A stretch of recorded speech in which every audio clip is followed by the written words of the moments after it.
And we're back, AdventureBlur here, once again. Issue 2 of the IDW Sonic comics came out recently, and like how I did with issue 1, I'm going to review it. I'm going to start with a spoiler-free review, then head into some spoilers later. So, let's get started. Issue 2 is both very similar and very different to issue 1, and it's an overall improvement. Like issue 1, it's mostly action, but unlike issue 1, it gives us a lot more character interaction and it nailed it. Amy's role in issue 2 was surprising, but it made sense, and Amy was probably given her best depiction in this issue. I've heard people describe this Amy as a combination of the video game Amy and the Sonic Boom Amy, and I couldn't agree more. Amy is her own character in this, instead of feeling thrown in with Sonic, and that helps this issue top 1 easily. By this point, we're used to Amy just going after Sonic, and while that is true in this issue, it isn't for romantic reasons like normal. You can see that Amy cares for more than just Sonic. The humor was also perfect as well. There was actually a few times where they got a good laugh out of me. And I can't talk about this issue without mentioning the art. The art style is different from what it was in issue 1, and I love it. It's different from any other art style we've seen in the Sonic series, yet I think it works better than most of them. Everything about it, from the facial expressions to the colors, work for this world and story. And I hope they keep with this style. So, shout out to Adam Bryce Thomas for making this happen. I definitely recommend picking up this issue. I think it's better than issue 1 in all regards, and it makes me excited about what we'll see throughout this year.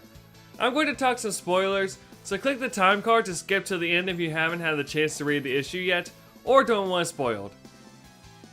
A tidbit in this issue that I find intriguing is that Amy pretty much controlled the Resistance in everything but name.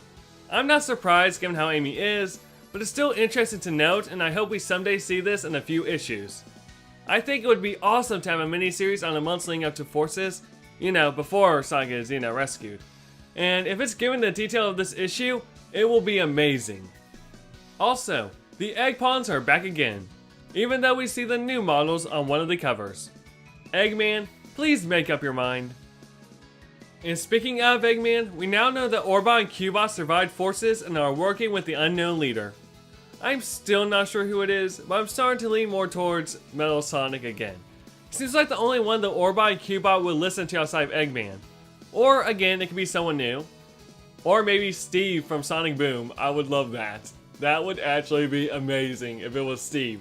Please let that be real. I know I keep saying this about this issue, but I just love how Amy is portrayed in it, and this scene is one of my favorite Sonic moments ever, and I just had to point it out. In the end, I give this issue a 9 out of 10, an improvement from issue 1 in all regards. Amy was perfect, the references were perfect, everything about it was perfect. Okay, maybe not everything, or else I would have given it a 10 out of 10, but close to perfect. Close.